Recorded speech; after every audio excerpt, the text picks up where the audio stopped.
Today on Keeba Live, I'm going to talk to you about what I think is the biggest mistake the state of Washington has ever made. I'll be right back.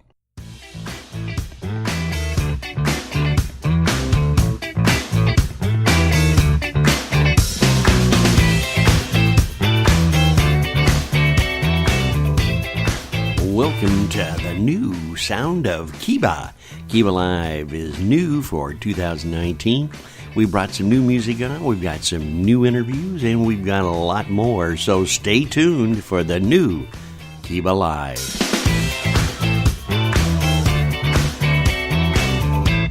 Hi, everybody. This is William Lee, your podcaster, podcast producer, and the founder of the Keeba digital marketing agency. Have you read the news? Has it soaked in yet what the state of Washington is about to do? Well, for the last few weeks, there's been a lot of scuttlebutt about the factor that DOC really doesn't have the money to continue on with the budgeting of what we're needed as far as keeping prisoners in jail are concerned. Okay. And the cost and maintenance of jails, payroll, and etc. Yeah, that's wonderful. Well, not too long ago on KTH 770, one of the talk shows host, had a Representative Graham, and I believe she's from the Spokane area, and she came on and talked about what she felt was going wrong with the state of Washington over this new proposed plan to turn out some of the convicts that we have currently held in our penitentiaries in the state of Washington. Now, the idea was that because of the high influx and maintenance cost, it would be easier just to take some of these convicted criminals and turn them loose. Basically, just turn them back into society, no matter if they had made full restitution in their sentences or for financial restitution or anything else. As far as that was concerned, we just turned them loose. Now let's stop and think about this. We just turned them loose. The first thing that came to my mind was, isn't that wonderful that we could have convicted people that have armed robbers, murderers, etc., just turned loose because we don't have the money in our budget? Well, Representative Graham really enlightened me on that subject and what's going on, and her urgent grassroots call for action to stop the legislation from doing what they plan on doing. Now, let me give you a background also on sister was killed by the Green River murderer. You know, Gary Gilway. I hope I pronounced his name right, although I really don't care. The point of the matter is that this woman has lived through terror of what happens when a loved one is murdered by a savage individual who really shouldn't be allowed to even walk this earth. But our governor has made it very clear that even though we, shall we say, plea bargained him out, and I can understand why we did that to a certain degree, as Mrs. Graham said, it was a good move to be able to find all of the bodies that he had buried so that the families could have closure and bring them home. But on the other hand, it wasn't really very satisfying to know that the man who took her sister and beat and whatever he did to her and left her for dead was not what you would call a wonderful, warm feeling in their families' minds whatsoever. And I have to agree with him. Now, here's the problem. She's brought out the point is that we're going to be turning loose murderers. We're going to be turning loose animals. This is as simple as that. How would you like to understand the point that when we turn these people loose, they're going to have to go somewhere? Now, I would imagine that the majority that are turned loose are going to go to the streets of Seattle or small communities because they have no income, they have no cars, they have no life whatsoever. They've been incarcerated. They have nothing, okay? But we're going to save money. Stop and think about this. The DOC is going to save money. Now, it's the Department of Corrections. They're going to save money because we're going to take these prisoners that we feel are eligible for early release, and we're going to just flood them on to the general public. One of these murderers that Mrs. Graham was talking about in great length is a convicted murderer. It's as simple as that. He's abducted children and has a terrible rap sheet a mile long, which I'm pretty sure most of these people getting out do have. Now, how can we justify this? We had a hard enough time justifying the fact that the governor, who has a few wishes, and one of them being is, of course, that I shall never execute another prisoner in this state. Capital punishment is stopped. I'm telling you, as president hopeful of the United States, that there will be, on my watch, no further outbursts about capital punishment, because it's just not going to happen. Wow, what a doofy statement that was. And what do you tell the people who have lost loved ones, that now that they've already been through this trauma of the possibility that that loved one will never get the family justice that's required? What are you going to do now? When you explain to them that, oh, by the way, we're going to turn a bunch of them loose, and maybe one of them raped your mother or daughter, or maybe one of them pulled a gun on your family and shot somebody. I mean, don't worry about it, because they're either rehabilitated or they're just good people again and should be allowed to live in society. Now, when the question came up about funding, Graham said, and I quote, "We have the largest surplus that we've had in state for many years." We have a surplus of money. And I'll tell you where I think that money surplus is coming from. I think it's coming from the marijuana taxes. I think that's the stuff that, we've let Olympia kind of, slide under the carpet, because we want to make sure that we have our doobie in the morning and it's legal, have a cup of coffee and have a little doobie and get ready for the day and race out there and just not worry about these things, We're just going to let thousands and thousands and thousands of tax collected dollars per day just be put into that little secret fund that we have. The fund that was supposed to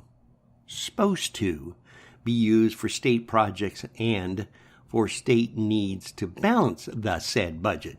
But no, we're not going to do that. We're going to kind of set that aside.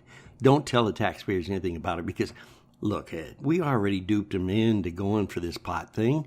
Why should we, upset them with that burden of how we're going to spend the money? Great. You'd think that they'd say, hey, DOC, we do have a surplus here in the legislative body. Maybe there's a possibility that we could keep the prisoners locked up and make this system work. And maybe, since, presidential elections are coming up and we know our governor's a hopeful, boy, I can't wait for this. Maybe we'll be lucky enough to get everything that he has done in the DOC department corrected and the death sentence be put back on the table. Now, I'm not 100% the type of individual that wants to see people killed. I think that's really hard to do, and I agree, it is hard to do. But we're not talking about people, friends. We are talking about people that have taken other people's lives, that have raped, murdered, strangled, mutilated, and the host of wonderful traumatic things to other human beings. Now, I'm sorry, but in my mind, if somebody has done that to somebody else's loved one, then the capital punishment should be back on the table, and it should be used as a deterrent to keep these people from acting in those directions of taking other lives. It's a common sense situation, and I don't think anybody's going to argue with me over that. Sure, I'm amazed at what we can do when we plea bargain criminals out. But is plea bargaining the answer? No, I don't believe it is either. I believe it just gives the criminal the right to know that, hey, I'll have my cigs, I'll be hosted in a nice cell, I'll make a few friends, I'll be fed, my medical will be taken care of for the rest of my life. I don't have to worry. It's better than to have those sexual desires or those manifesting murderous ideas that I want to kill somebody when I'm out in the street. I mean, this can all be controlled behind the stone walls and cement cells. Well, that's fine. Put them there. Leave them there. And when they kill somebody, then return the favor and get rid of them. I can never contemplate having the factor of sitting down and explain to my family why one of my children has died, or explain to another family, our hearts go out to you, but we're sorry that Mr. Jones decided to take a butcher knife to your mother. Really, I don't know how you can do that, and I admire the chaplains and the people in the police department and emergency services that face this every day. and those that have to go out and tell others about how their loved ones will not be coming home. I admire these people. My heart goes out to them. But here's the situation that we have to do. And I think Representative Graham is absolutely right. We have to make it a grassroots effort. We have to call our congressmen. We have to call our senators. Now, I'm going to give you a number. It's 1-800-562-6000. Now, let me give you that to you again. 1-800-562-6000. Call that number. Find out who your registered representative is, who your senator for your area is. Get a hold of Canwell. Wake up Patty Murray if she's not comatose from whatever she does for a living. And say, hey, this has got to stop. You've got to put your foot down. And we've got to get this budgeting and the DOC department under a financial budget that will stop the release of prisoners into our communities. Let's all get together. Now, let me give you that number one more time. 1-800-562-6000. Call your representatives today. Email them. Get a hold of numbers and text them. Drive them crazy. Don't let them get up. Put the fear into them that election time's coming, and if you don't hear our voices, then we're going to find somebody else that will. And let's get the job done. On behalf of all those whose loved ones have been slaughtered by these animals that we're about to turn loose in the streets. So I hope this helps. I hope you can start a conversation. I want you to go out there. I want you to call people. I want you to do everything you can. Ring doorbells if you have to. But let the community know that the conversation today is that we want our paid representatives and senators to listen to us because we are the boss. And we want this stopped. And we need it stopped now. So thank you very much for being with us.